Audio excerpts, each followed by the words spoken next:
Aí já iniciei a gravação. Então, na sexta-feira, que foi a nossa primeira aula, só dando um recado aí, eu acho que foi o Márcio que perguntou lá no grupo lá se eu já não tinha disponibilizado o material. Foi na sexta ou sábado, não me lembro bem, eu coloquei lá 2 apostilas, os slides e o link da aula, lá no Moodle, tá? Lá no ambiente de vocês. Então, depois vocês verificam se realmente está lá, fazendo um favor, tá bom? Porque se não tiver, eu tenho que ver o que aconteceu. Então, na sexta-feira, nós começamos, né, a ver os conceitos básicos de sistemas operacionais. E como que vocês definiriam sistemas operacionais, gente? Alguém aí poderia dizer, Felipe? Ô, professor, Hum, tem como você depois disponibilizar a gravação da aula passada? Porque não deu para eu assistir a aula, tá. entendeu? Ela já tá no YouTube. Eu coloquei lá no Moodle lá também e coloquei lá no grupo de vocês. Eu Professor, já. essa já está sendo gravada? Essa está sendo gravada. Ok, obrigado. Tá, Márcio? Então vamos lá, gente. O que seria sistema operacional? Uma programação,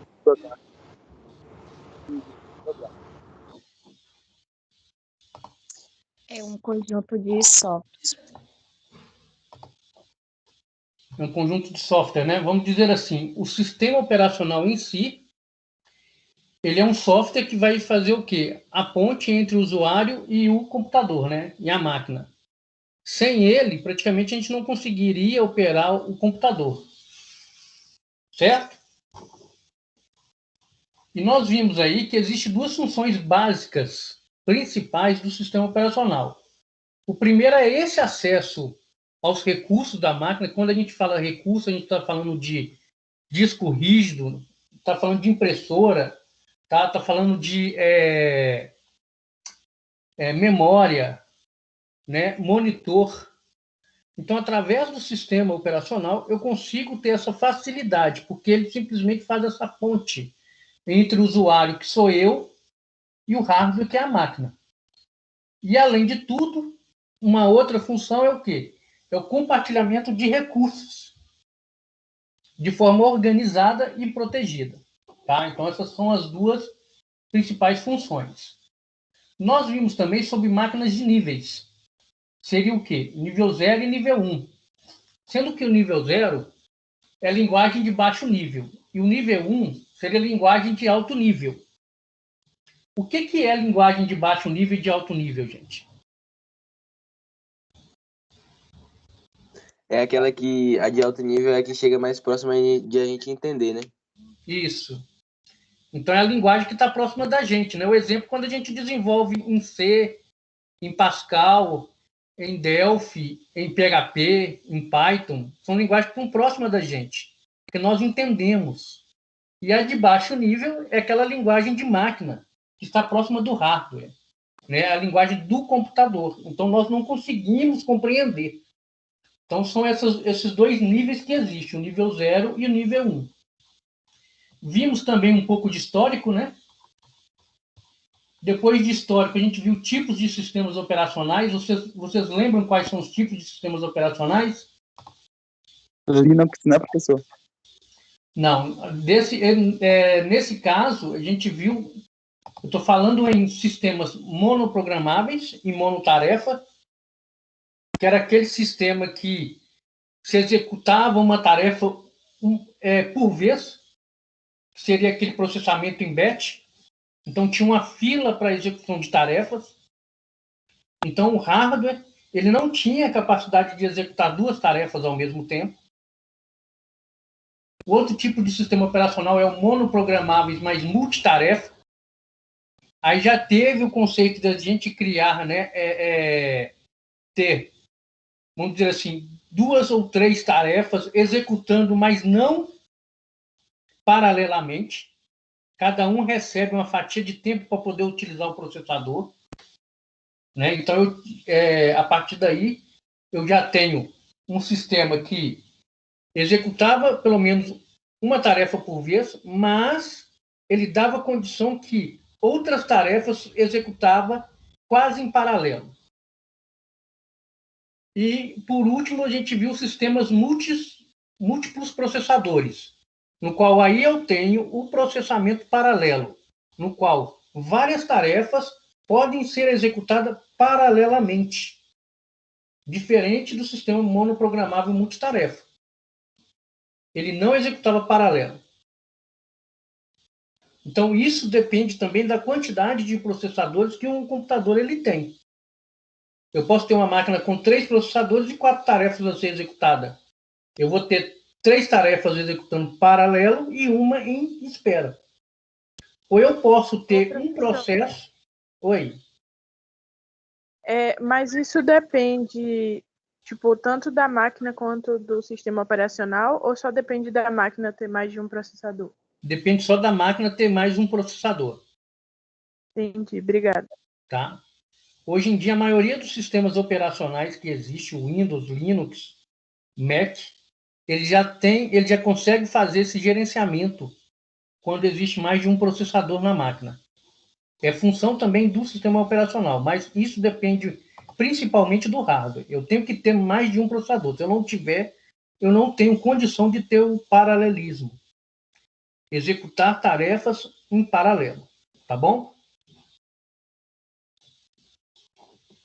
Então, gente, eu tenho esses 3 tipos de sistemas operacionais, que seriam monoprogramáveis, monotarefas, monoprogramáveis mais multitarefas e sistemas com multiprocessadores. Depois a gente pulou para elementos de hardware e software, né? Então nós vimos o que é hardware. É um conjunto de componentes interligados, como monitor, disco rígido, memória, processador, e eles são ligados através de barramentos, né? E nós vimos que esses componentes físicos, eles são agrupados de 3 subsistemas básicos, que é a unidade central de processamento, que é o meu processador, a memória e o dispositivo de entrada e saída. Certo? E vimos que existe também 3 tipos de barramentos no qual esses periféricos se comunicam, que é o barramento de dados, no qual ele vai transmitir informação entre memória principal e unidade de processamento, e tem o barramento de endereço, no qual ele vai utilizar a unidade central de processamento para especificar um endereço de célula de memória que será acessada. Que nós vimos também que existe a memória física e a memória lógica, né? Sendo que essa é a memória lógica, no qual o endereço eu estou atribuindo ao barramento para indicar para ele qual a posição da memória que ele deve acessar futuramente. E o barramento de controle é por onde a unidade central de processamento envia pulsos de controles relativos a operações de leitura e gravação. Então, existem esses 3 tipos de barramentos utilizados na comunicação entre os periféricos. E vimos também softwares, né? Temos softwares aplicativos, softwares utilitários e um sistema operacional. Sendo que os softwares aplicativos são aqueles básicos que a gente utiliza no dia a dia, como o Word, né? o Impress, que eu uso aqui, que é o do LibreOffice. E os utilitários são aqueles mais específicos, né? Utilizados por empresas, como um software para folha de pagamento, para controle de estoque, e o sistema operacional que vai fazer essa ligação entre usuário e computador.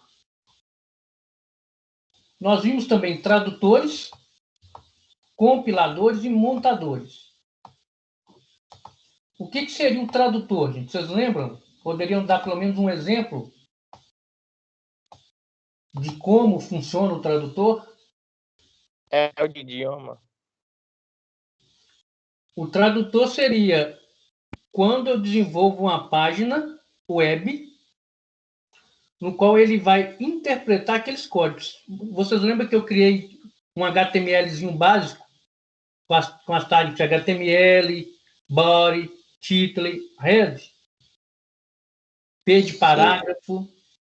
Então, cada linha daquela ali que contém, né, vamos dizer assim, um código, ele vai interpretar aquilo ali, e quem interpreta aquilo é o browser. Quando vocês abrem o navegador e acessam uma página web, aquela página web está sendo interpretada, então está utilizando um tradutor.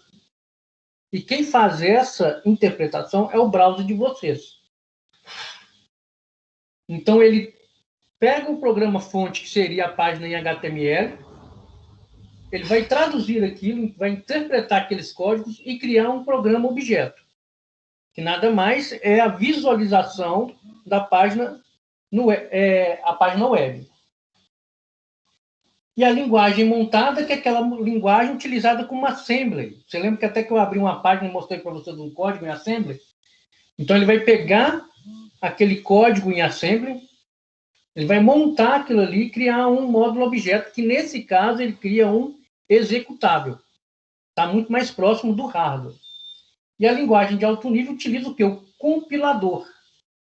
O compilador, ele nada mais, ele vai pegar tanto da primeira linha até a última e vai verificar ali se tem erro de sintaxe. Se tiver erro de sintaxe, ele não compila, tá? Diferente do tradutor. Se tiver um erro, ele nem vai saber que aquilo é um erro. Ele vai mostrar a página de forma desconfigurada. E o compilador não. O compilador, se ele encontrar um erro, ele não compila, ele não cria o executável. Ele vai mostrar o erro para vocês ali naquele instante. Mas só erro, né, de sintaxe. Por exemplo, se eu escrever o while errado, se eu escrever o for errado, eu vou ter um erro de sintaxe. Aí o compilador, ele consegue verificar que ali é um erro e te mostra que tipo de erro que é. Então, eu crio um programa, por exemplo, no Pascal, no C, compilo, então ele vai verificar os erros de sintaxe que tem ali. Se não tiver nenhum erro de sintaxe, ele vai criar o módulo objeto, que também é um arquivo executável. Tá ok? Então, nós temos o tradutor, o montador e o compilador. Isso a gente pode chamar também de programas utilitários. Nós vimos processo, né? O que é um processo, gente? É uma ação a ser executada pelo computador. Isso mesmo. Então, o que eu executar no meu computador é um processo. Eu abri lá um menu, é um processo que eu acabei de executar. Eu abri o Office, é um processo que eu acabei de executar. Então, tudo que você executa no computador é um processo. E esse processo, ele pode estar em 3 estados. Ele pode estar no estado de execução, quando ele está usando, né, o processador, a CPU. Ele pode estar no estado de pronto, no qual ele está no estado de condições lógicas de executar no processador. Né? Então, ele está pronto, ó, eu estou aqui esperando, pronto para usar o processador. Eu tenho o estado de espera, no qual ele está esperando por algum evento externo acontecer para ele entrar no estado de pronto para poder executar o processador. Quando isso acontece, né, a gente sabe que existem prioridades para utilizar o processador, o processamento. Um deles é o quê? É o relógio. Então, quando atualiza a hora lá, né, passa de 9 horas, agora é 26 minutos, passa para 27, vai gerar uma interrupção para que essa hora seja atualizada. Então, a gente pode dizer que o relógio ele está em estado de espera. Quando ele vai mudar para 27, como mudou agora, teve uma intervenção externa. E essa intervenção fez com que o relógio utilizasse o processador e atualizasse a hora. Então, ele saiu do estado de espera, passou para pronto e pronto para executado. Então, são esses 3 possíveis estados que um processo ele pode estar. Nós vimos também tipos de processos, né, que é processo CPU-bound e processo IO-bound. Vimos comunicação entre processos, que é de forma compartilhada ou troca de mensagem. Da memória compartilhada, você tem uma área comum para vários processos, no qual todos esses processos, ele vai executar tanto leitura e escrita dentro dessa área compartilhada. E a gente viu um exemplo lá, que era uma memória cache, onde nós tínhamos dois processos, tentando um ler e o outro tentando escrever. Então, era um meio de comunicação entre eles. E esse outro meio de comunicação de troca de mensagem é quando um processo ele envia diretamente para outro processo, ou ele recebe uma mensagem diretamente de outro processo.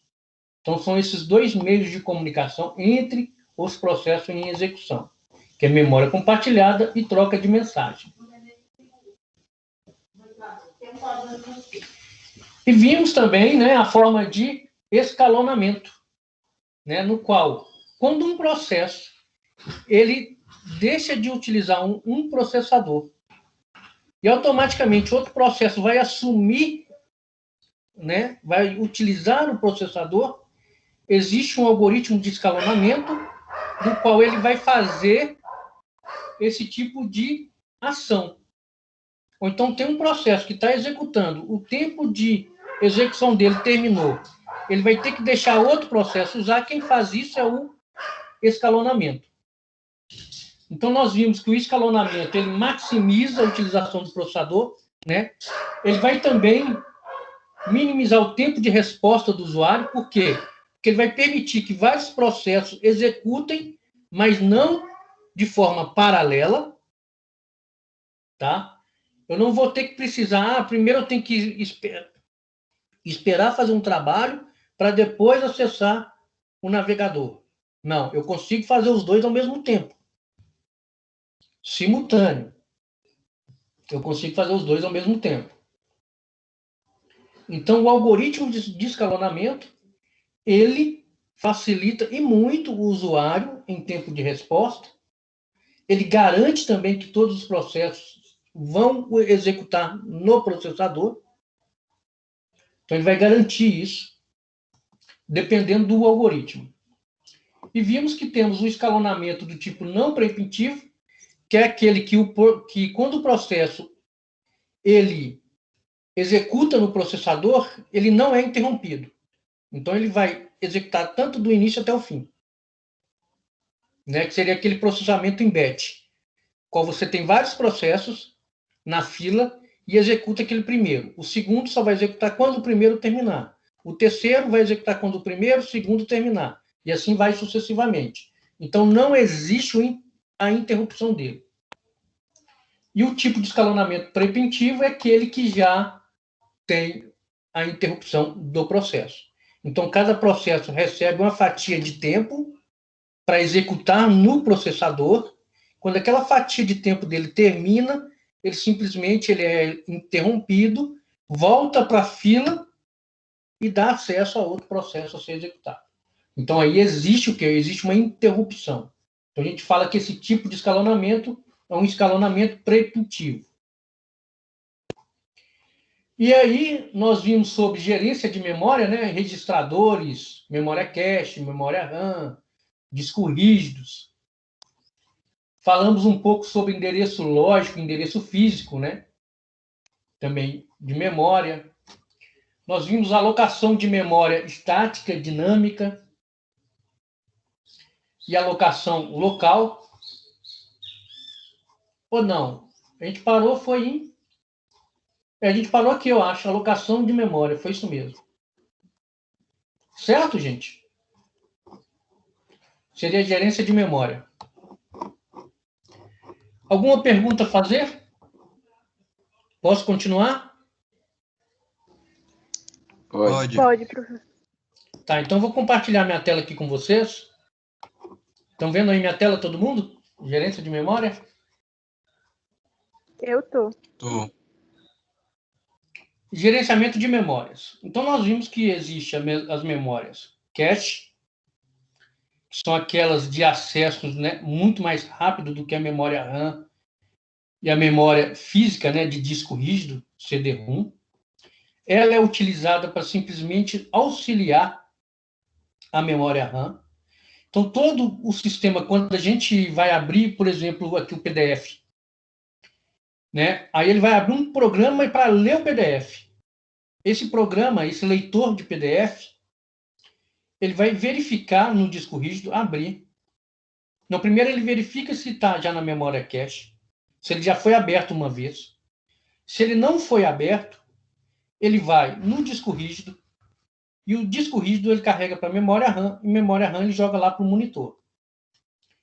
Caso este programa, esse leitor de PDF, já foi aberto uma vez, ele vai diretamente na memória cache e carrega para o monitor. Então, ele deixa muito mais rápido do que o processamento. Vocês podem até fazer um teste quando vocês abrem um navegador e vai acessar um site. A primeira vez que você acessa um site, ele demora a carregar. Por quê? Porque ele está indo lá no servidor buscando todas as informações. Quando você vai acessar ele pela segunda vez, aquele site já está na sua memória cache. Então, ele não precisa ir lá no servidor e carregar todas as informações. Ele já vai direto da memória cache e mostra para vocês. É muito mais rápido o carregamento de qualquer página pela segunda vez. Ou qualquer programa que você abre pela segunda vez. Vocês podem reparar isso. Isso é feito o quê? Através da memória cache. Tá? Então, ele vai auxiliar nisso daí. Nós vimos da memória RAM também, que são memórias voláteis, né? Então, tudo que eu carrego no sistema operacional, desde o boot, quando você clica lá no botão de Power, ele vai carregar todos aqueles procedimentos para a memória RAM. Nós temos aí as memórias flash. Vocês dão permissão aí, né? Beleza. Então, nós temos aqui os discos rígidos, né? São memórias já, vamos dizer assim, não voláteis, mas depende da ação do usuário, ele vai conseguir apagar os arquivos que estão lá. É a mesma coisa do CD-ROM, DVD-ROM. E existe lá no topo os registradores. Então, quando está mais acima, né, no topo da pirâmide, eu tenho uma velocidade incrivelmente rápida, né, mas também a volatilidade dele, né, a perca da informação também é muito rápida, diferente de quem está abaixo da pirâmide. Ok? Nós vimos aqui, eu acho que a gente chegou a falar sobre o endereço lógico e físico, no qual são gerados pelos processadores. Os endereços lógicos são gerados pelos processadores. Ele vai gerar um endereço que é gerenciado pela unidade de gerenciamento a unidade de gerenciamento de memória, tá?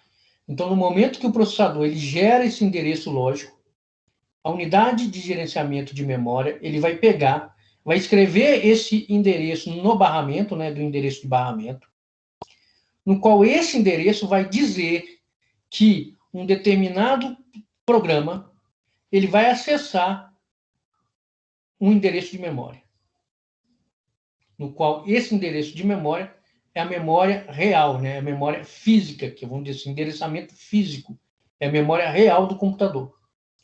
E paramos aqui em gerenciamento de memória estática, alocação dinâmica e alocação local. Então, a alocação de memória estática, ela acontece em decisão de tomada quando o programa é compilado. Então, gente, quando a gente compila um programa, vai lá apertar F9, por exemplo, se eu estiver utilizando o Pascal, né, que é para fazer a compilação, ele vai pegar todo aquele código que você fez e vai jogar para a memória do computador. É assim que ele vai fazer. Então, eu estou tendo alocação estática. Então, quando você, por exemplo, executa o seu Office, executa uma planilha eletrônica, um leitor de PDF, ele está pegando ali todo aquele código e jogando para a memória. Isso é alocação estática. Quando acontece a alocação dinâmica? Quando a decisão é adiada até a execução. por exemplo, existem processos que têm prioridades de outros processos. Então, se tem um determinado processo que está executando e o outro tem prioridade em cima dele, aquele processo ele deixa de ser alocado no processador, ele deixa de ser alocado na memória e passa a alocação para outro processo, que é a alocação dinâmica. E a alocação local é quando vocês já criaram algum sistema, gente? Programaram ou não? Tiveram alguma linguagem de programação? A Só gente LLP, saiu de Portugal e começou a aprender Java. Ah, tá. É. Então, ótimo. Então, quando vocês tiveram Portugal, né, lá, que era o algoritmo, vocês devem ter visto funções e subrotinas. Deve ter visto também conceitos de variáveis locais e globais. Certo? A alocação de local são aquelas variáveis locais. São as variáveis quando a gente cria dentro de uma função ou procedimento, no qual aquela variável ela só é utilizada e ela só existe quando você chamar a função ou o procedimento no programa principal. Vocês lembram disso? Desses conceitos de algoritmo? Lembra ou não? Mais ou menos, professor. Sim, mais ou menos, que faz muito tempo, né? Faz aí um ano, né, basicamente. Mais de um ano, praticamente. Então, funções. Quando eu uso funções e procedimentos, né, eu tenho um código enorme, imenso. Vamos imaginar que eu escrevi um programa que tem 5.000 linhas. Então, quando eu vou dividir essas 5.000 linhas em partes menores, eu uso o quê? Funções ou procedimento para isso. E quando eu crio função e procedimento, eu posso declarar as variáveis dentro da função e dentro do procedimento. Essas variáveis a gente dá o nome de variáveis locais, porque ela só vai existir dentro da função. Ela só vai existir dentro do procedimento. Eu não consigo acessar essa variável fora do procedimento ou fora da função, porque ela não existe. Então a gente dá o nome disso de variáveis locais. E isso acontece quando a gente faz alocação local. Tá claro? Ficou claro isso para vocês? Ficou. O professor só pode repetir a alocação estática, porque não peguei aqui.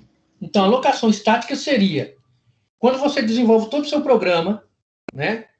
Você coloca lá, por exemplo, program, nome do programa, var, eu vou declarar as variáveis, coloco lá begin, write, leia, que é o read.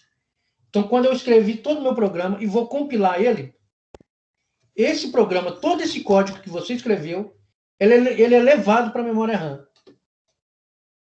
Então, isso é alocação estática de memória. Então, qualquer programa que você executar aí, um leitor de PDF, tá? O Word, Excel, qualquer um, ele vai pegar todo o código dele ali e vai enviar para a memória do computador. Então, ele está fazendo a alocação estaticamente. Tá bom? Certo. Posso continuar? Ou alguém tem mais alguma pergunta a fazer? Você poderia dar um exemplo de alocação dinâmica? Alocação dinâmica, vamos imaginar. Aí, abriu aqui, ó. Funciona de que maneira? É assim, ó. Vamos imaginar que aqui é um processador. Tá bom? Esse azul é um processador. E aqui eu tenho os processos.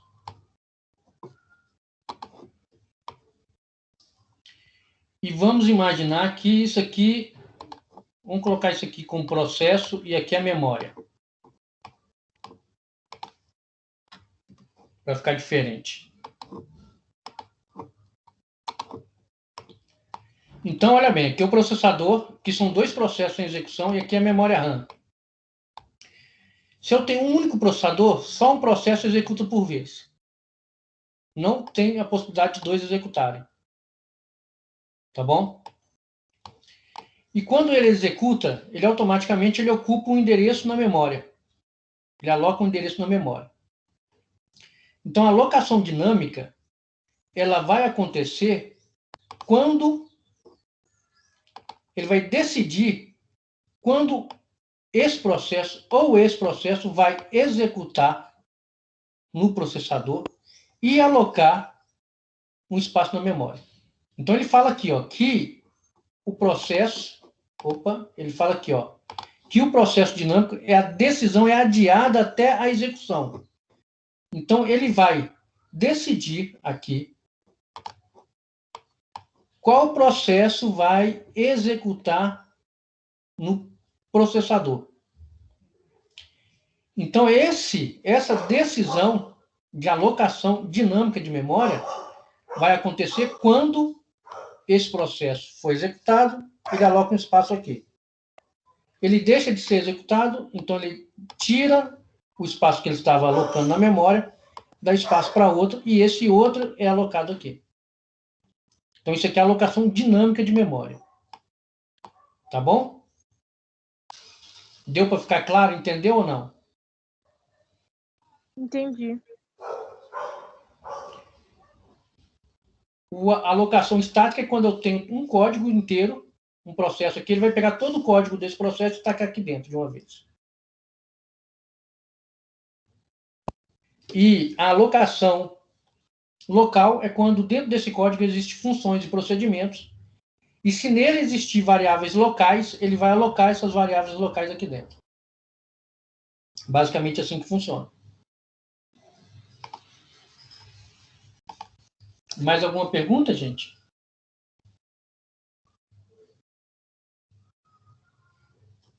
Então, vou continuar aqui agora. Então, nós vamos passar agora para sistema de arquivos.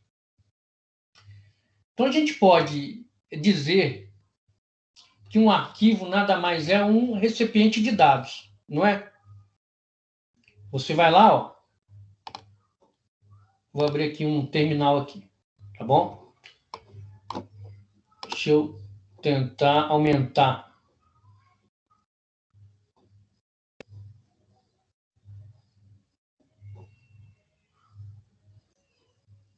Eu acho que não tem... aqui, aumentar a fonte.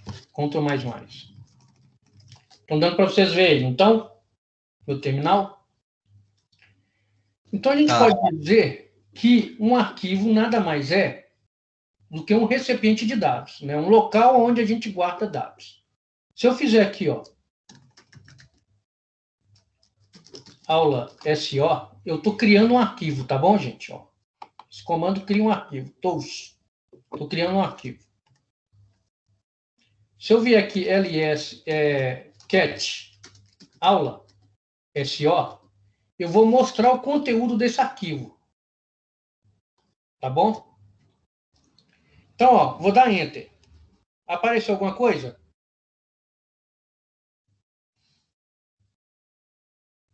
Quando eu dei Enter, apareceu alguma coisa, gente? Apareceu. O quê? Um quadrado, para mim, tá um retângulo assim. Em branco, né? Assim, não apareceu em nada, porque esse retângulo aqui seria o cursor, tá bom? O arquivo está vazio. Se eu fizer aqui, ó, nano, aula SO, o nano é um editor de texto, tá bom? Não tem nada dentro dele, tá vendo? Ó? Tá tudo vazio. Agora, se eu fizer aqui, ó, se eu vier aqui e fazer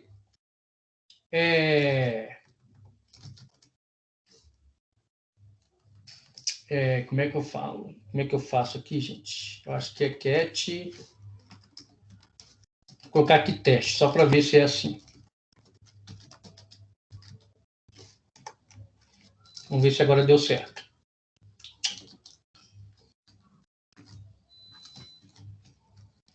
Vai ser cat aula SO.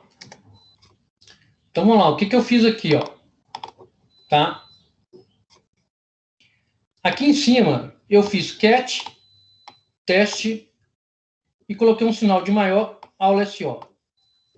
Então, vocês viram que antes de eu fazer esse comando, esse arquivo estava vazio, não estava? Depois eu executei esse comando aqui. Então, eu peguei todo o conteúdo que está em teste e joguei aqui para dentro. Quando eu fiz isso aqui, ó, cat aula SO, ele mostrou tudo que está dentro de aula SO. Então, se eu fizer aqui agora nano, aula SO, vocês vão ver que tem aqueles nomes que estão lá, tá vendo? O arquivo deixou de ficar em branco. Agora existe conteúdo aqui dentro dele. Então, nada mais, a gente pode dizer que todo arquivo, ele é um recipiente de dados. Ele guarda informação. Não é isso? Vocês conseguiram perceber isso daí, gente? Entendi. E Entendi. Adriel levantou a mão aqui. Pode falar, Adriano. Professor, não entendi muito bem essa explicação, não. Tá, então vou fazer de novo, ó. Eu apaguei o arquivo, não existe mais nada. Tá? Não existe arquivo nenhum. Eu vou vir aqui com esse comando e vou criar o arquivo aula SO. Tá? Não existe esse arquivo. É a mesma coisa se eu for lá na área de trabalho, botão direito, novo arquivo. Não é assim que vocês fazem para poder criar o arquivo? Sim. Né, Adriano? Ó, então vou dar Enter. Então criei o arquivo. Quando eu crio o arquivo ele está em branco, ele não tem nada dentro dele. Então vou abrir aqui, ó, vou vir aqui, ó, gedit aula SO. Ele vai abrir um editor de texto com o arquivo aula SO. Tá vendo aqui, ó? O nome do arquivo, aula SO. E não existe nada dentro dele. Não tem nada, ele está em branco. Quando a gente cria um arquivo em branco.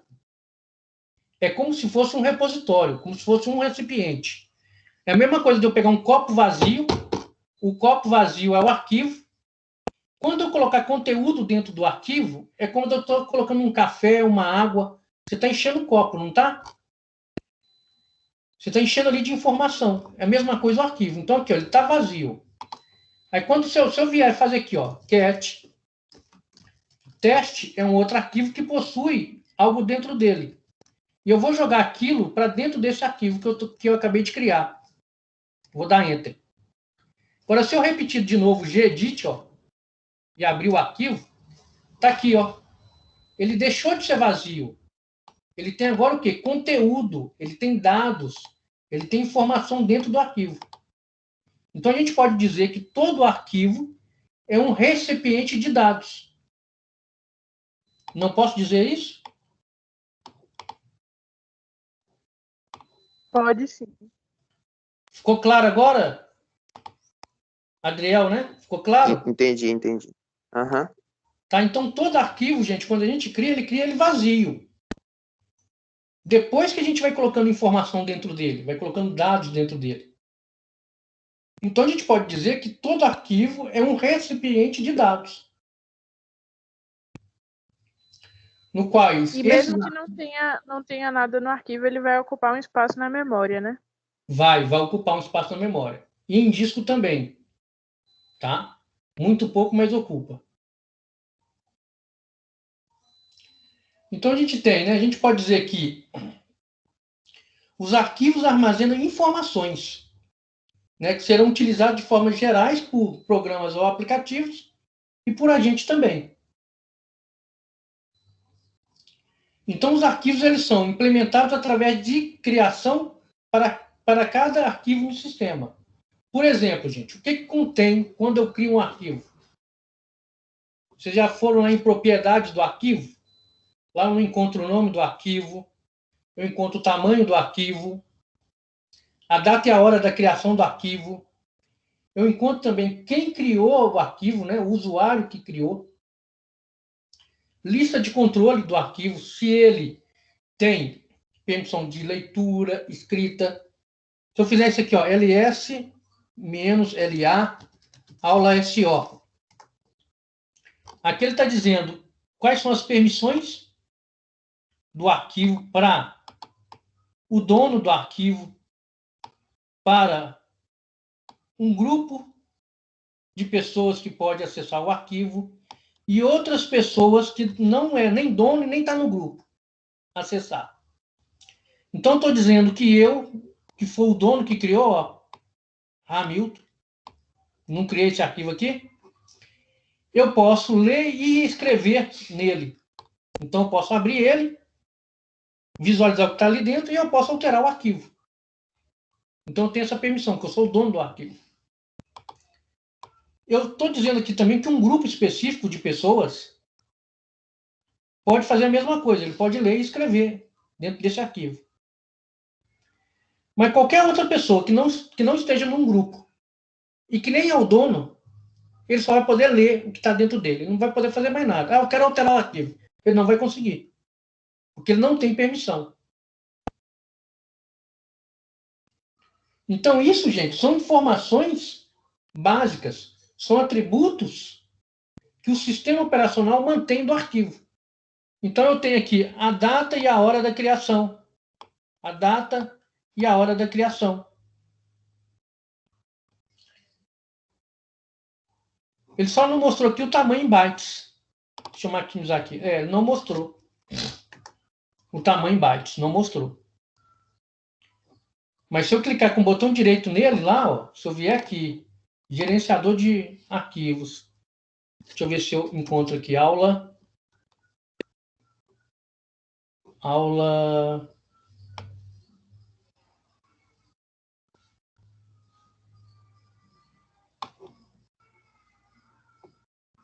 SO aqui, ó, tá vendo? Vou clicar com o botão direito em cima dele. Vier propriedades, ele vai mostrar a mesma coisa lá, ó. O tamanho dele, ó, 104. Né? Deixa eu ver se mostra aqui. Pera aí, rapidão. Esse 104 aqui é o tamanho dele, tá vendo? Ó? Então ele mostra lista de controle de acesso, o dono, quem criou, né? O tamanho dele, a data e a hora da criação, o nome do arquivo. É a mesma coisa que eu visualizei aqui, ó. Então você tem aqui a localização aonde ele foi salvo, o tamanho, o dia que ele foi modificado, né, que ele foi criado e que ele foi acessado. Eu tenho as permissões, proprietário pode ver e modificar, o grupo pode ver e modificar e outros pode apenas ver aquela primeira linha. Aqui é somas de verificação. MD5, SH1. Se eu clicar aqui, ó, tá vendo que ele gerou um número? Uma numeração, né, vamos dizer assim, uma identificação. Quer dizer que isso aqui, gente, é como se fosse o nosso CPF. Cada um não tem um CPF, vocês não têm CPF. E para que serve o CPF? Alguém pode me responder? Para identificar, né? Identificar você, não é isso? É. Então você tem um CPF tal e só você pode ter aquele CPF, mas ninguém. Certo? Isso. Diferente da identidade. A identidade eu posso ter 10 identidades, 20 identidades. Tá? Mas o CPF não, eu só tenho um. Então, aquele MD5, que é aquela numeração que me deu aqui, ó, que é isso aqui, ó, esses valores, CB72, B89, é como se fosse o CPF do arquivo. Então, só aquele arquivo tem essa numeração. E se eu fizer aqui, ó, MD5, SAM, o nome do arquivo, aula SO, ele vai me dar a mesma numeração que ele me deu lá, ó. Tá certo? Agora, se eu fizer isso aqui, ó, vou abrir o arquivo. Vou acrescentar mais uma informação aqui, ó. Salvei. Ok? Fecho novamente. Vou tirar o MD5 de novo, ó. É o mesmo?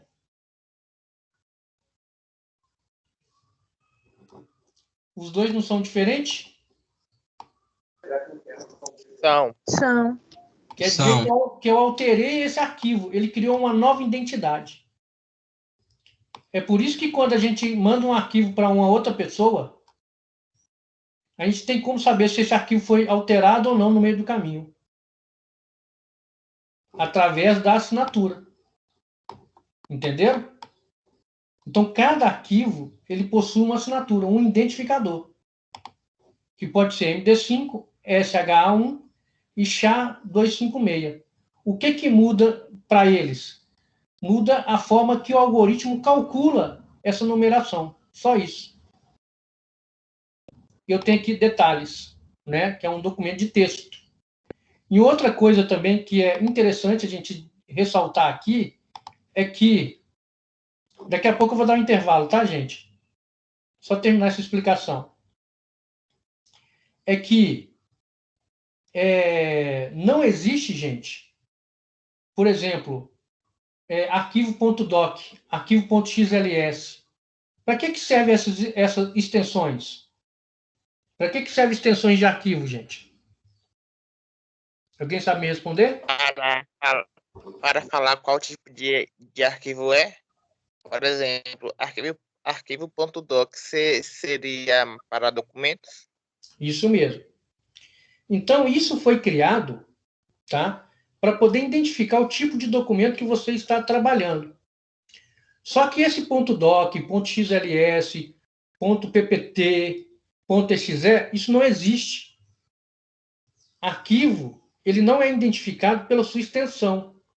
Ele foi criado, essas extensões foram criadas para facilitar o usuário identificar o arquivo. Mas para aquele arquivo ali, aquilo ali não existe. O que existe é cabeçalho e rodapé. Então, se eu vier aqui e fazer isso aqui, ó.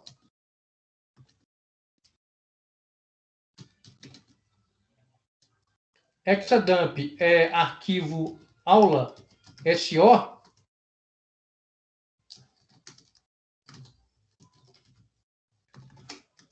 Vou colocar aqui 2 só.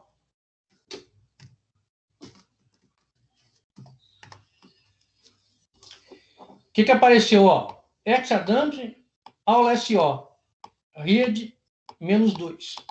Eu só pedi para mostrar o cabeçalho desse arquivo, as duas primeiras linhas, tá bom? Vocês estão vendo que tem uma numeração aqui, ó? Estão vendo? Essa numeração no cabeçalho é que vai identificar que tipo de arquivo que é.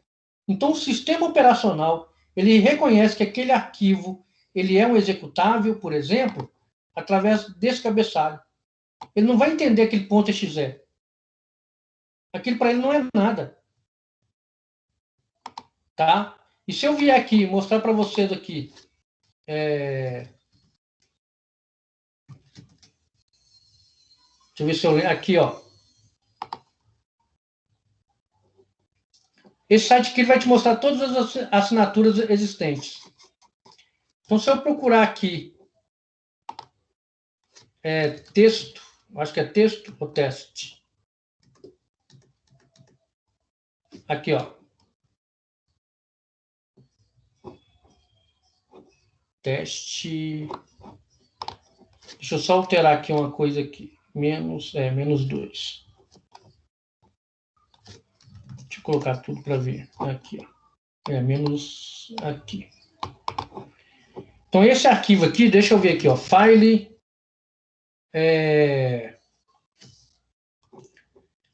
6D61. Deixa eu ver se eu consigo localizar aqui. 6D 61.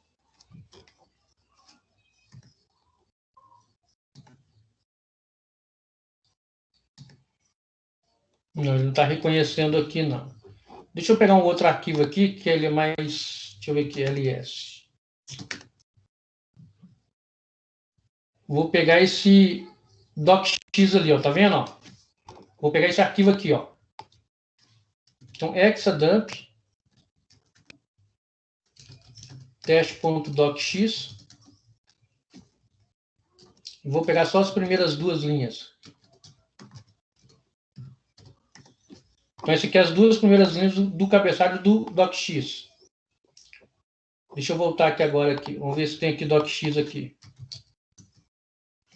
Ó, docx. Tá vendo? Então, aqui ele vai te mostrar aqui o correspondente ao cabeçalho do arquivo docx.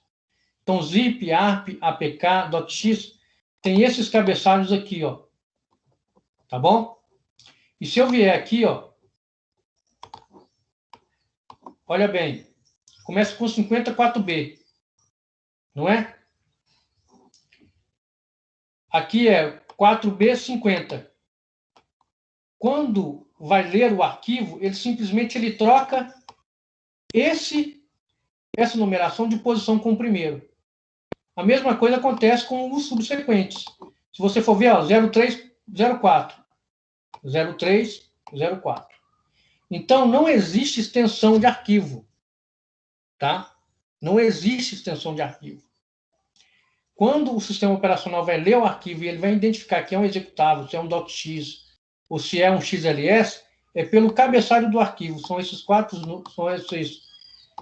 esses dois, vamos dizer assim, essas duas numerações, de formas invertidas. Entenderam? Entendi. Então Então não sempre é... ele vai trocar de posição, no caso, vai ficar invertido assim? Sempre vai fazer isso. Deixa eu pegar aqui, ó. Vamos ver se eu consigo fazer uma coisa aqui, ó. Por exemplo, que o PNG, tá? Sorteio.png. Então, hexa dump sorteio.png. Vou mostrar as duas primeiras linhas. Ó, são essas duas aqui. Vamos ver se ele tem aqui. PNG. Tá vendo, ó? 89,50. 89,50. Viu? Sempre ele inverte. 47, 4E. 4E, 47. Viu lá? Então, sempre ele vai inverter essas numerações. E é dessa forma que o sistema operacional reconhece o arquivo. Tá bom? Ele não reconhece pela extensão, não. A extensão só foi feita só para o usuário entender que aquele arquivo é um doc. Mas para o sistema operacional, arquivo não existe extensão. Tá certo? Ficou claro isso para vocês? Sim. Sim. Então vamos lá. Vou fechar isso aqui. Não interessa mais. Então vamos fazer aí 10 minutos de intervalo, né? Como vocês pediram na aula passada.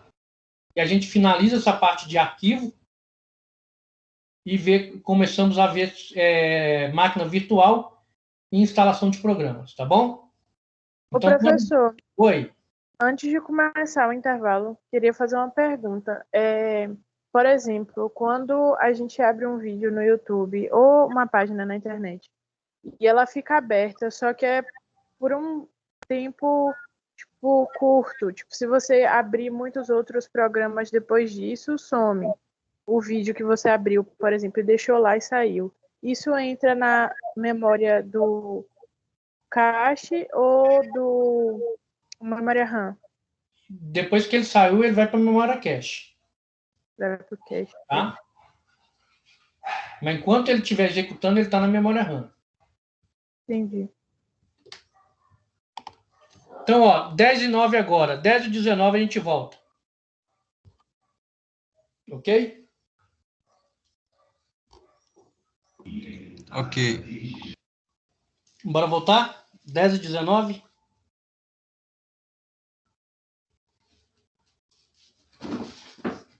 Bora, professor. Então, vamos lá. Então, continuando aqui. Vou fechar isso aqui.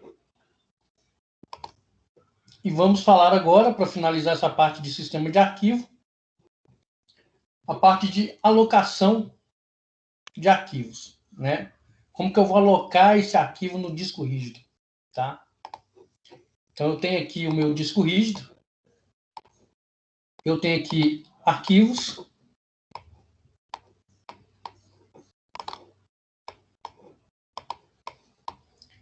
E de que maneira que eu vou alocar esse arquivo aqui dentro? De que forma que eu vou alocar ele no meu disco rígido? Então, existe, gente, 3 formas para a gente fazer isso. Existe a alocação contínua, alocação com lista ligada e alocação com lista usando índice. Tá? Essa primeira aqui, que é a alocação contínua, ela faz de que maneira? Então, ela é uma forma muito simples de alocação de arquivos, porque cada arquivo ele vai ser alocado dentro de um bloco de dados. O disco rígido ele não é dividido em setores e trilhas. Vocês lembram isso aí de hardware, de manutenção lá que vocês tiveram com o professor Romeu?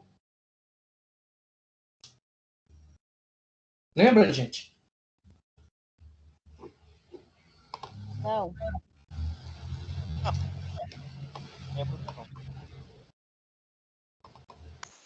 Também não. Logo com o Romeu. Deixa eu tentar fazer um desenhozinho aqui melhor aqui, só para ver se eu consigo explicar isso para vocês.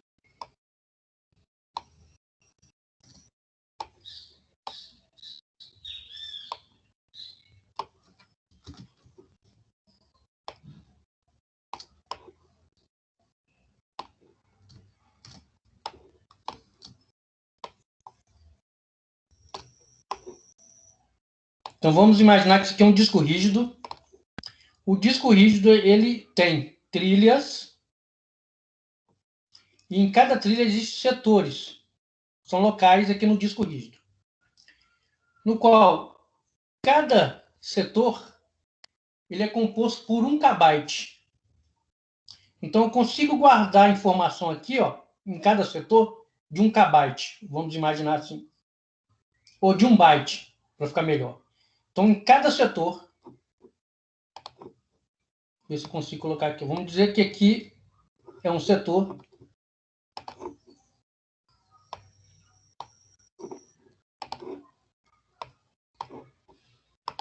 Aqui é outro. Aqui é outro. E assim vai sucessivamente, tá? Então, eu tenho trilhas e eu tenho setores, no qual esses arquivos aqui são guardados aqui dentro desse setor. E vamos imaginar que cada setor desse aqui ocupa 1 byte de informação. Se eu tenho um arquivo de 3 bytes, então ele vai ocupar 3 espaços desses aqui, certo? Eu tenho um arquivo que é maior do que o outro, ele vai ocupar esses 3 espaços aqui. Ok? Tá claro isso para vocês?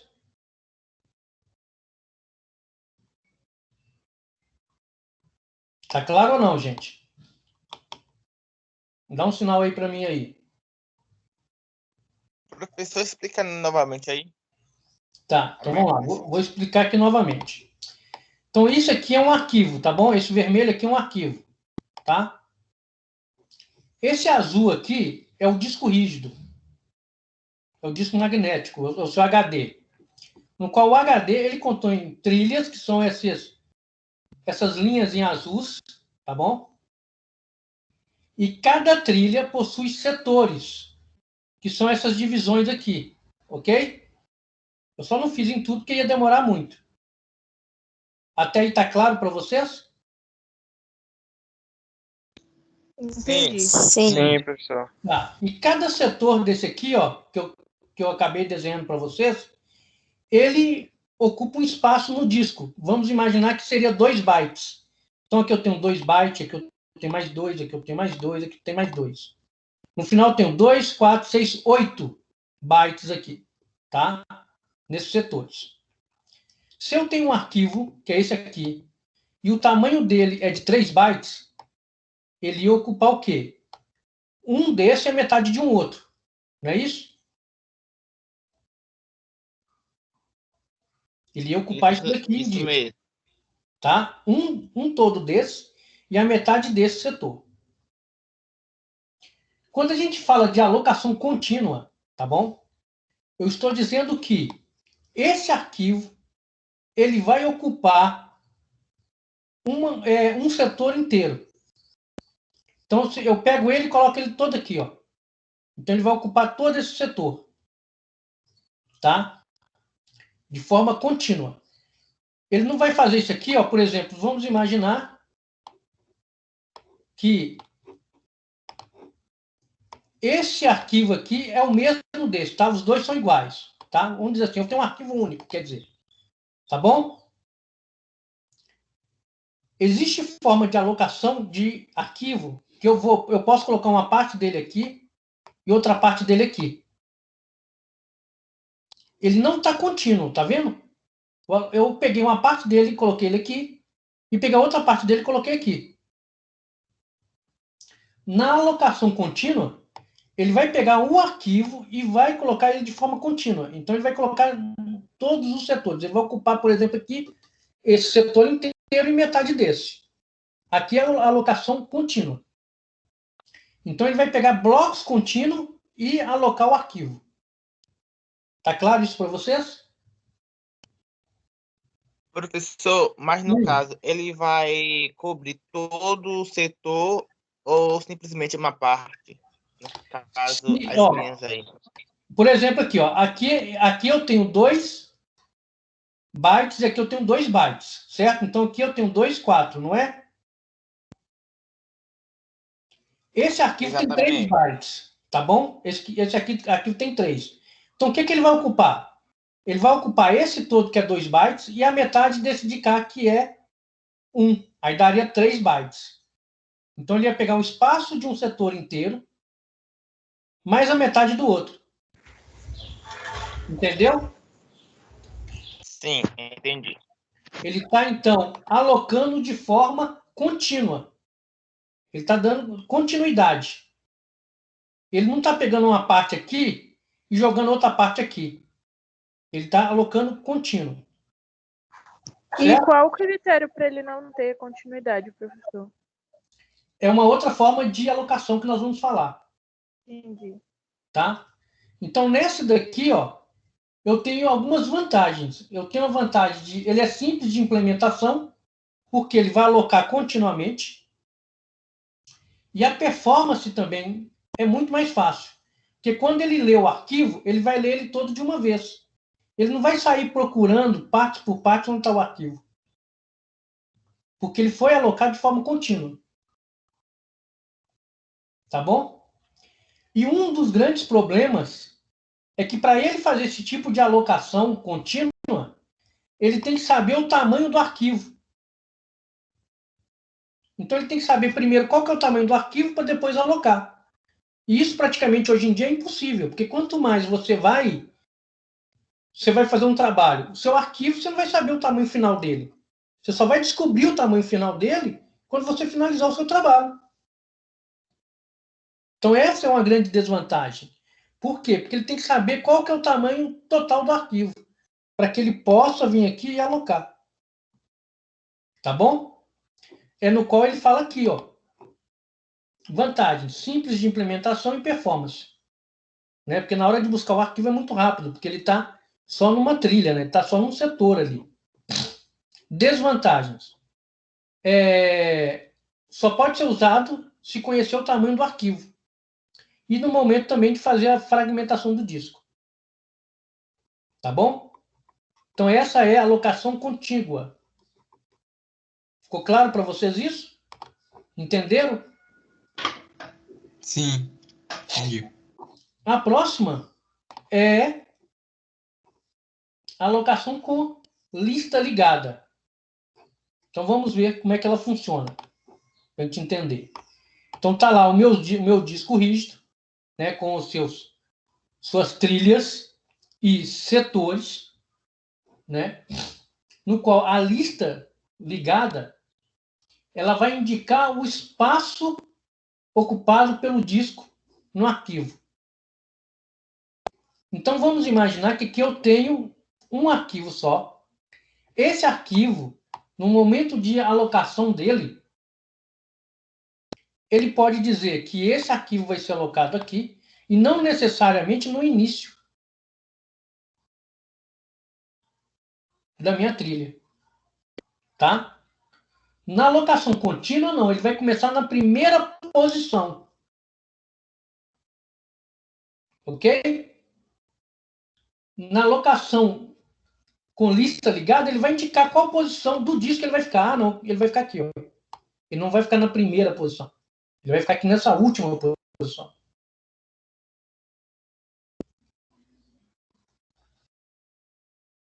Certo? Então, dessa forma, gente, o arquivo ele não vai ser armazenado de forma contígua. Ficou claro isso para vocês? A diferença da contígua para lista ligada? A contígua, ele vai ter que começar a alocar a partir do primeiro setor. A lista ligada não, ele vai dizer qual posição do disco que ele vai alocar. Mas, de certa forma, independente dessa posição, ele não vai separar em partes o arquivo. Vai botar no mesmo. Entendi. Tá? Não. E com base em que eles escolhem o setor? Tipo, aleatoriamente? Aleatoriamente, isso mesmo. Ele vai escolher o setor de forma aleatória, tá? E vai gravar essas informações tipo num bloco de um outro setor. Então, vamos dizer que ele pegou aqui, esse setor aqui. Então, ele pega esse setor aqui de trás ou da frente e vai guardar a informação de onde esse arquivo foi alocado. Então, ele vai saber que esse arquivo foi alocado porque na hora de buscar esse arquivo, ele vai nesse bloco onde foi armazenadas as informações, no local onde ele foi armazenado. É dessa forma que vai funcionar. Entendi. E qual a vantagem dele armazenar aleatoriamente em vez de colocar do primeiro, segundo? A vantagem é que aqui ele não precisa saber o tamanho do arquivo final. Então eu posso ter um arquivo de 2 MB e no final ele pode ter 3 MB. Ele vai ser alocado dessa forma. Então eu não preciso saber o tamanho do arquivo. Essa é a grande vantagem. Ele vai procurar um pedaço que caiba ele e vai colocar lá. Praticamente isso. E ele pode ser expandido, né, também. Ele pode crescer também, depois que ele foi alocado. Tá? Então ele fala, né, que a vantagem é não se perde espaço por fragmentação externa, coisa que acontece em alocação contígua, porque ele precisa saber o tamanho do arquivo, aqui necessário não. E qualquer bloco pode ser utilizado, como eu expliquei ali na figura para vocês. E a desvantagem, né, vai ser no acesso randômico, é muito lento, pois existe a necessidade de percorrer uma lista inteira, né, diferente do contígua, que ele já vai diretamente no primeiro bloco e já ali ele já faz a pesquisa. Tá? Nesse outro não, ele simplesmente tem que vir aqui num bloco, numa lista de blocos, verificar onde está o ponteiro daquele arquivo para depois acessar o arquivo. Tá bom? Essa é uma das grandes desvantagens. E a implementação desse método de alocação é mais complicada devido a esse sistema de busca. Tá bom? E por fim aí, tem uma alocação com lista usando índices. Essas aqui, a vantagem é que elimina as desvantagens existentes na alocação com lista ligada.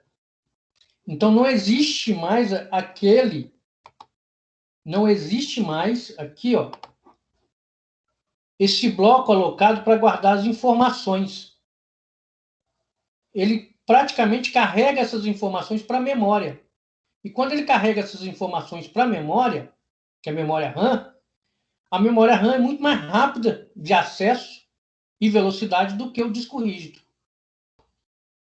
É isso que ele faz. E a desvantagem, né, como que ele utiliza a memória RAM, automaticamente ele vai estar ocupando a memória RAM o tempo inteiro. Tá? E dependendo da quantidade de arquivo e o tamanho do arquivo, você vai ocupar um espaço muito grande da sua memória. Ok, gente? Então, aqui a gente finaliza essa parte, tá? Eu tentei pegar tudo, fazer um resumo de tudo que vocês iriam ver né, no semestre inteiro, no ano inteiro, quer dizer. E eu vou mostrar e falar um pouco para vocês sobre máquina virtual, que eu vou abrir aqui agora para vocês. Alguma pergunta, gente? Podemos continuar? Professor, sobre as atividades, como é que vai funcionar? Tá, deixa eu responder isso só no final, Deixo. tá? Aí eu vou mostrar para vocês como é que vai funcionar as atividades. Ok. Então vamos lá, ó. Sobre máquinas virtuais, né? Quando eu vou utilizar a máquina virtual? Então aqui eu abri uma, que é o VirtualBox, tá? Se vocês repararem bem, eu tenho 1, 2, 3, 4, 5, 6 máquinas virtuais criadas. É como se eu tivesse 6 computadores criados aqui, sendo que todos eles estão desligados. Então eu utilizo máquinas virtuais quando eu quero fazer alguns testes. Em vez de eu fazer um teste na minha máquina local, né, e danificar a minha máquina local e ter que reinstalar tudo novamente, eu crio máquinas virtuais. Então, eu uso muitas máquinas virtuais para fazer teste, para poder estudar. Eu, em vez de utilizar minha máquina real para poder danificar ela, que eu posso vir danificar, eu venho e utilizo a máquina virtual. A máquina virtual, ela tem as mesmas configurações com a máquina real. Então, eu tenho armazenamento em disco, eu tenho memória, eu tenho processador, eu tenho redes, eu tenho tudo. Alguém já ouviu falar do VirtualBox? Alguém já mexeu com máquinas virtuais?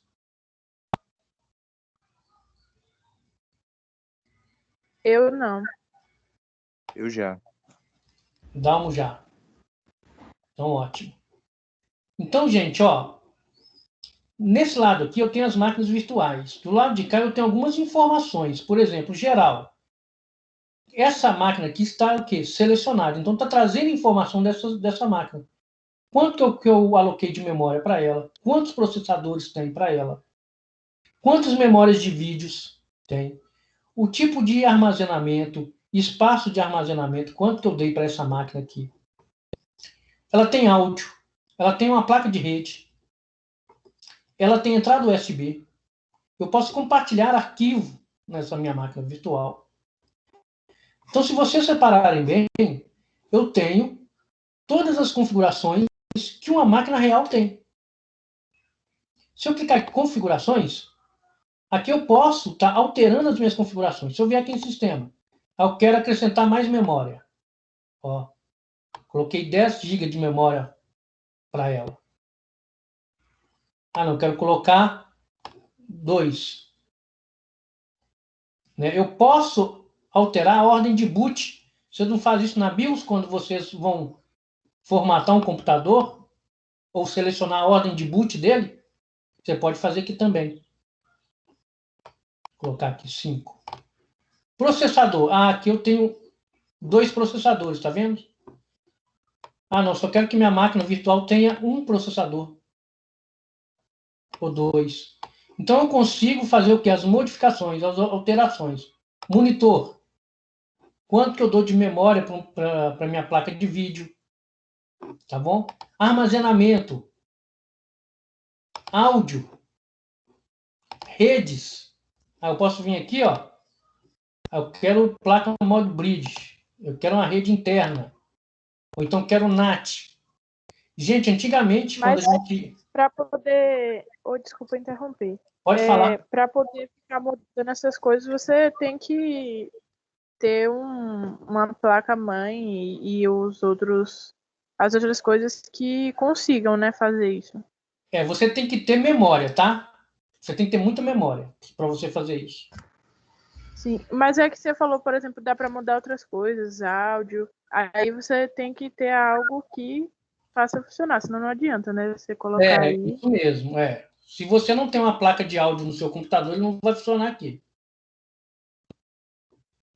Se você não tiver o USB habilitado no seu computador, ele não vai funcionar aqui. Só vai funcionar se tiver no seu computador habilitado. Tá bom? Então, gente, aqui eu tenho algumas configurações que eu faço. na máquina virtual.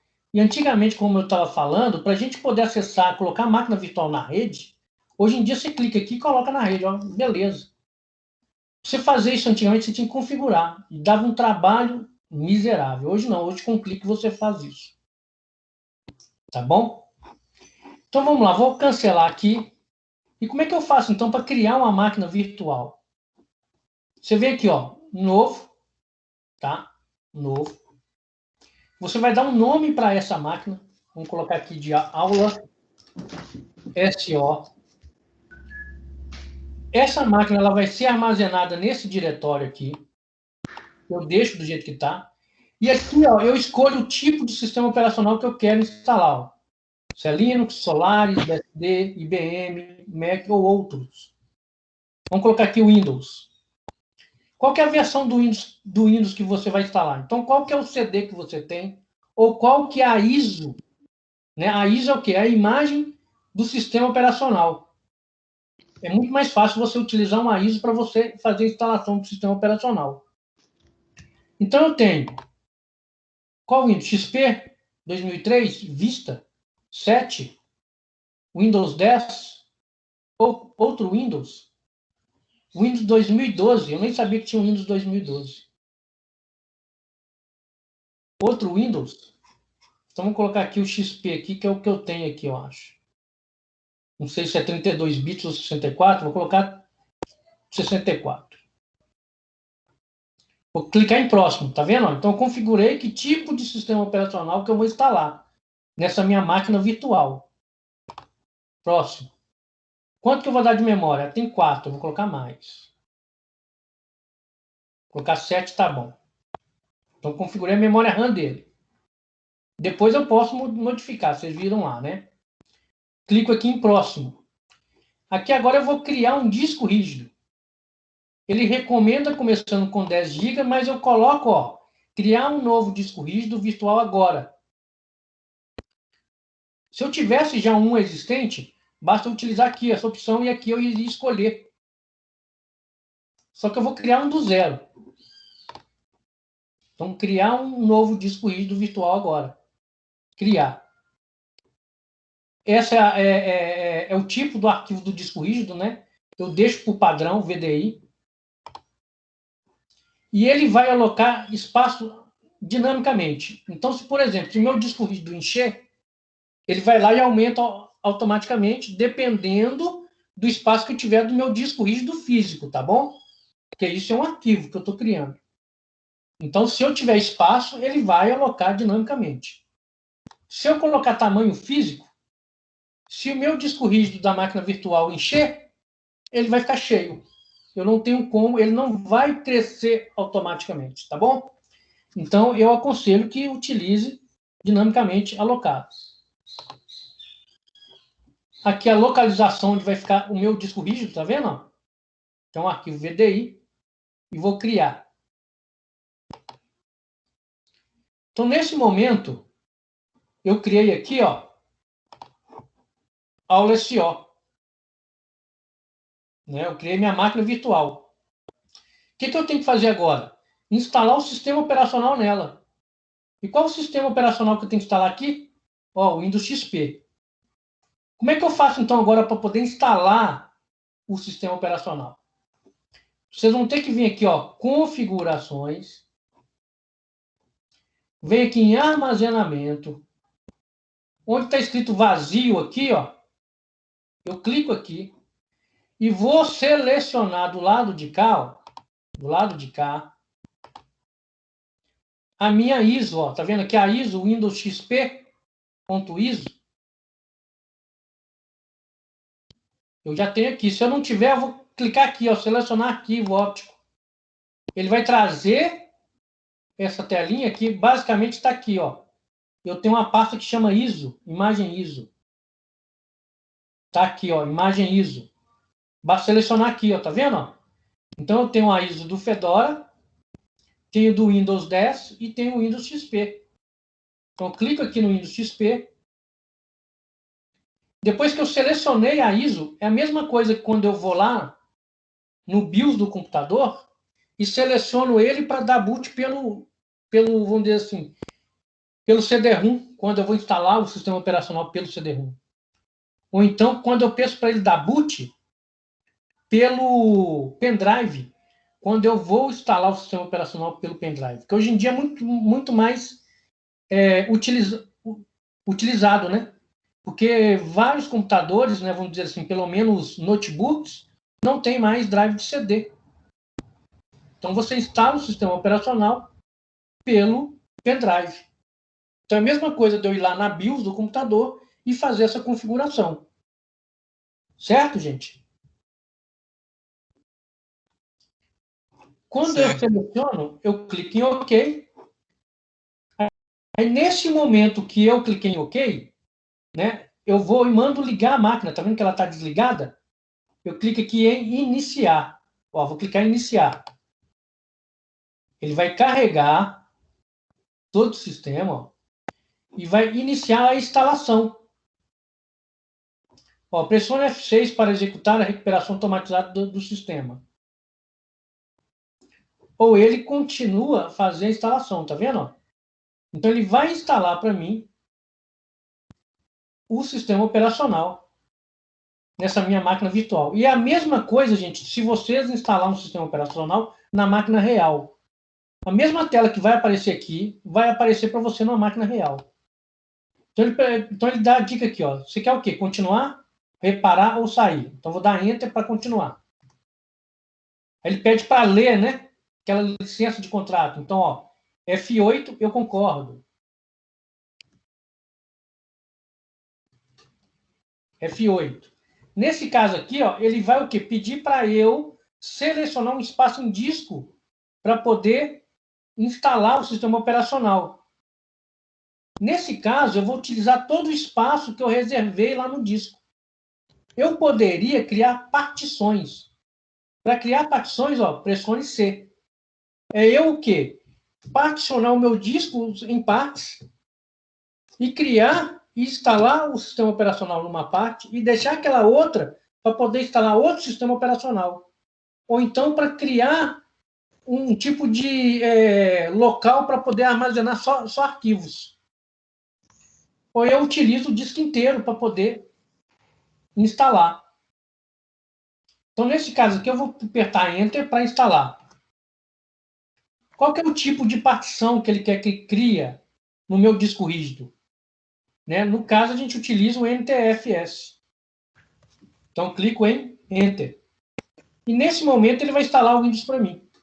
Então, todos os processos que eu fiz aqui agora, utilizando na máquina virtual, eu poderia estar fazendo na minha máquina real.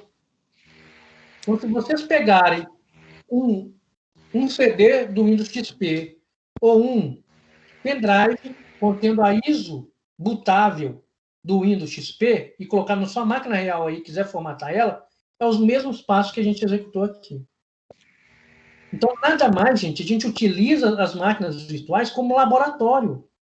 Eu não quero danificar minha máquina real. Então, utilizo máquina virtual. Eu quero ver como é que um vírus funciona. Se eu executar na minha máquina real, eu vou infectar a minha máquina.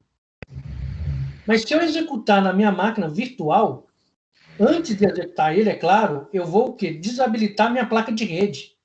Porque se eu tiver com a minha máquina virtual conectada na rede, é como se fosse uma máquina comum.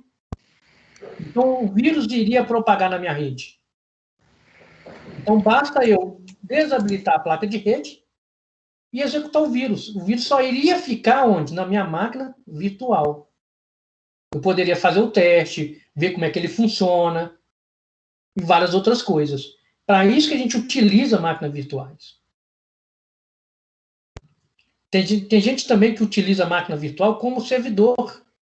Em vez de você comprar 5, 6 servidores, que é caro pra caramba, vamos colocar aí um preço médio de R$20 mil, um servidor bom, da HP ou da Dell, custa em faixa disso, em vez de você comprar 5, 6, você compra um parrudo, bota memória nele e cria máquinas virtuais, onde cada máquina virtual é um servidor. Então, o funcionamento, o comportamento da minha máquina virtual é idêntico à máquina real. Tá claro isso para vocês? Então, se vocês verem, ó, já instalei o quê? O Windows XP na minha máquina virtual. E está reiniciando o computador.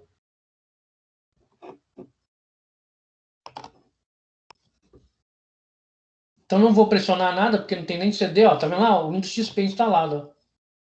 Aí vai vir aquelas configurações básicas de teclado, da Tiora. Alguém já instalou o Windows XP aí? Não. Não. Ah, tá. Mas já instalou qualquer outro tipo de sistema operacional? Ou não? Não, Eu também. já. Não. Já. Windows o XP, 10. Windows 7 e Windows 8. Eu já. Então, gente, aqui ele vai demorar ainda para finalizar toda a instalação dele, 36 minutos, tá vendo? Então, dessa forma aqui, eu consigo fazer a instalação do sistema operacional Windows. Qualquer Windows que você fizer, é o mesmo passo. Tá bom? Eu vou interromper aqui, que eu não vou instalar, tá? Vou interromper aqui. Vou desligar essa máquina virtual.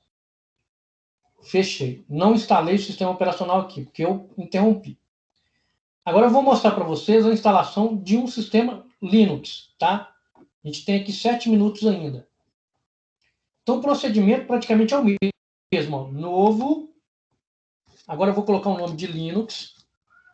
Quando eu já coloco o Linux, ele já muda aqui para mim. Então qual o tipo de Linux que eu vou querer instalar? Vamos colocar aqui o Fedora, que é o que eu tenho aqui, 64 bits. Próximo. Aqui é a mesma coisa, quantidade de memória, criar um disco rígido agora, a extensão do disco rígido, ele vai alocar espaço dinamicamente, criar o arquivo, o disco, já criei minha máquina virtual, tá vendo? Ó? Linux. O que eu tenho que fazer? A mesma coisa que eu fiz para instalar o Windows, eu vou fazer no Linux. Venho aqui em configurações, vou em armazenamento, né? Clica aqui em vazio, seleciono a minha ISO, que nesse caso é o Fedora Workstation que está aqui, e clique em OK. Viu que é a mesma coisa, gente? Não mudou nada. Então você pode instalar qualquer sistema operacional dessa forma. Não muda nada. E é bem simples. O que eu faço agora? Iniciar. Só que aqui agora eu vou usar o quê? Ó? Startar o Fedora ou... Eu vou startar o Fedora. Ou verificar os testes dele. Então aqui ele vai startar o sistema operacional Fedora primeiro, para depois fazer a instalação. A única coisa que vai diferenciar do Windows, do Linux, é esse. Que primeiro ele starta o sistema operacional para depois instalar na máquina. Então ele está checando aqui o disco, ó, se tem algum problema ou não. Vai carregar agora o sistema operacional. É como se eu estivesse utilizando o Live CD. Você utiliza um sistema operacional sem ele estar instalado na máquina. É a mesma coisa que ele está fazendo aqui. É como se eu estivesse instalando um Live CD.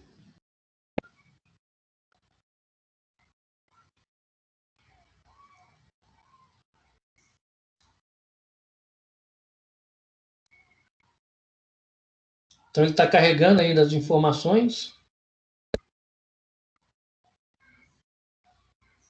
Tá vendo aqui? Ele está lendo o disco aqui, ó. Ele mostra ali o disco. Ó, aqui agora, eu quero testar o Fedora ou eu quero instalar? Né? Ah, eu quero instalar. Então vamos lá. Clicar em Install to Hard Drive. Aí ele vai trazer também janelinhas para a gente, orientando de que forma que a gente quer instalar o sistema operacional Linux. Nesse caso, o Fedora. Ah, eu quero português. Brasil. Continua. O sistema de instalação. Então, ele me dá aqui o teclado, né? data e hora, e eu tenho que vir no sistema de instalação, que é ver o particionamento, que é a mesma coisa que a gente fez lá no Windows. Né? A gente não teve que selecionar parte de partição. Então está aqui o disco selecionado. Eu coloco que o armazenamento vai ser automático nele. Ele não vai ser criptografado quando ele iniciar. Clica aqui em pronto. Ó.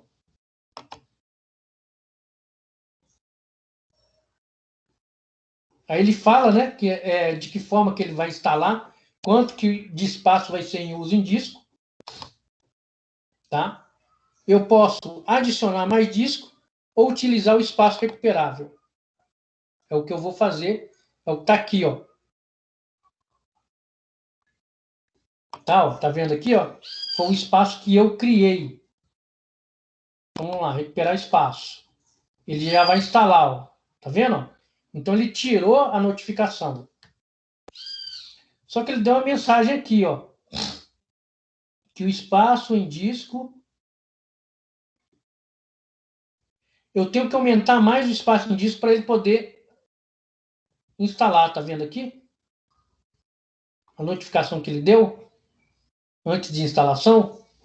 Então a gente tem que aumentar mais esse espaço em disco.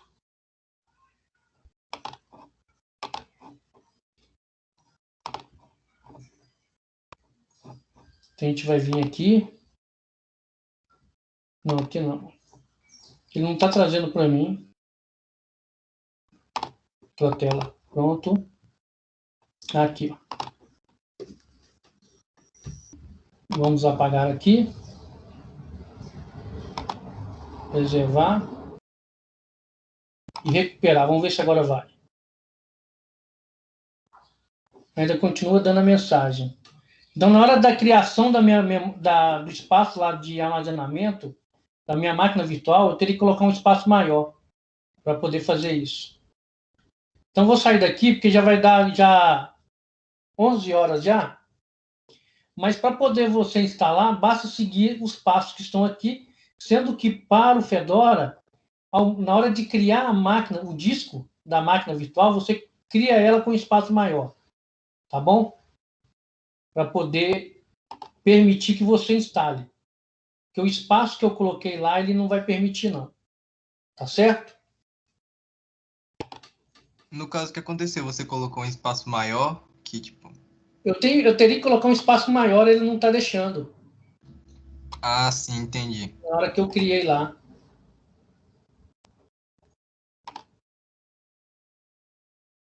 Quer ver, ó? Aí, ó, ele não deixa porque o espaço que eu coloquei foi bem menor. E eu apaguei o que eu tinha feito aqui. E se fazer com espaço um pouco maior que o necessário? Não tem Nem importância. mais. Teria que fazer com espaço maior mesmo do que a imagem. Quanto maior, melhor, né? Mas aí você vai estar ocupando mais espaço em disco. Entendi. Entendeu? Então, gente... Professor, Oi, pode falar. o Fedora é melhor que o Ubuntu ou não? Aí isso vai mais de gosto, tá entendendo? Eu acho assim, ó, para quem nunca mexeu no Linux, um Ubuntu é melhor. Porque ele é muito mais simples e dá menos trabalho. Beleza, eu vou instalar o Fedora.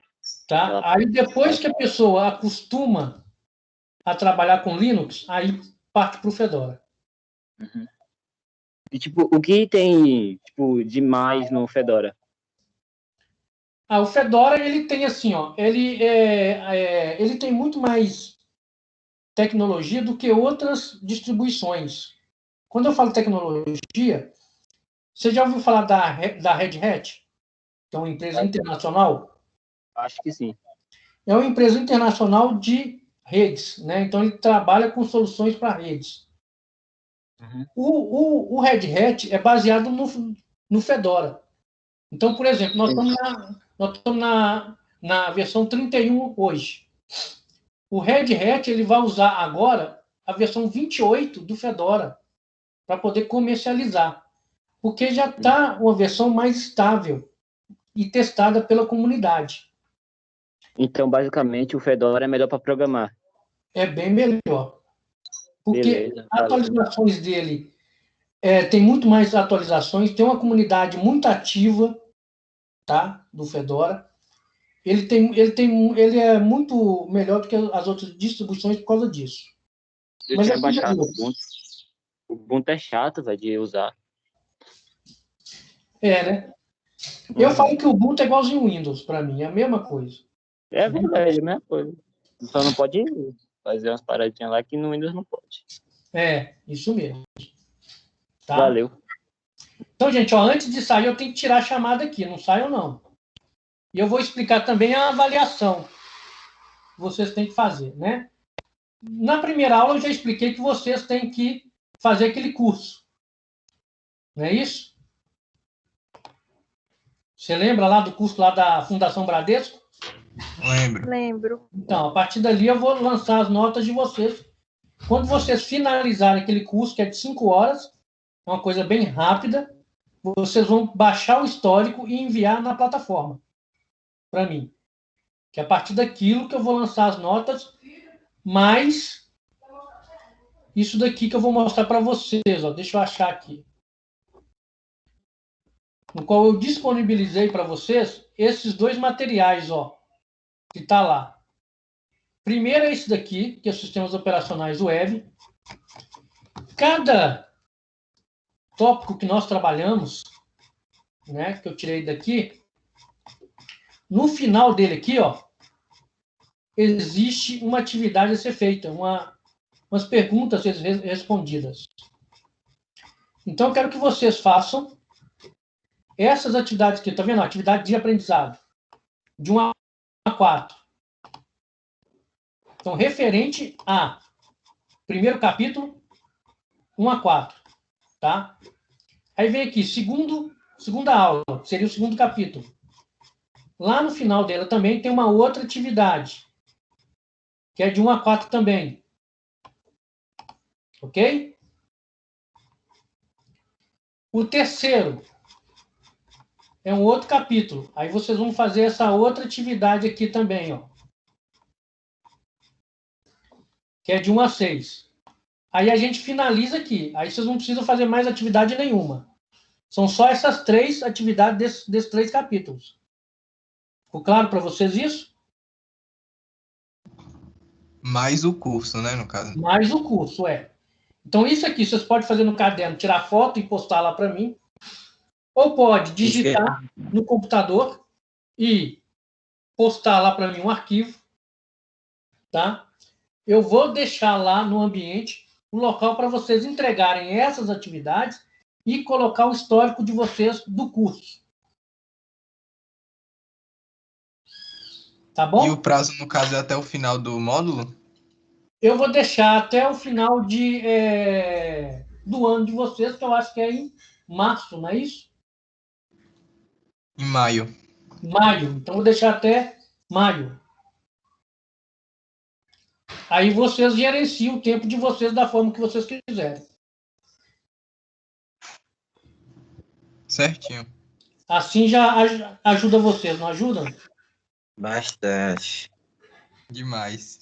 Então, ótimo, então. Então, a gente vai fazer dessa maneira, tá? Fazer essas 3 atividades desse capítulo, mais o curso. Professor, será que tem como o senhor me explicar mais sobre o curso? Né? Porque eu não participei da última aula. O curso é esse aqui, ó. Deixa eu abrir aqui, ó. Essa URL aqui que eu coloquei também lá no Moodle. Quando vocês verem, vão ter essa URL lá. Então, esse é o site que vocês vão ter que cadastrar, que é o site da Fundação Bradesco. E lá você vai pelo o curso de sistemas operacionais. Ó, tá vendo aqui? Ó? Sistemas operacionais, conceitos básicos. É esse curso aqui de 5 horas. Aí lá vocês, além de fazer o cadastro, você vai matricular no curso. Aí você vai ter acesso a esse conteúdo aqui. Tá bom? E quando vocês finalizarem esse curso, você vai gerar o certificado de vocês e o histórico, no qual o histórico vai ter a nota que vocês tiraram desse curso. Tá bom? Então, ó, essa URL está lá no Moodle. Basta acessar essa URL, que é da Fundação Bradesco, e procurar pelo curso de Sistemas Operacionais Conceitos Básicos.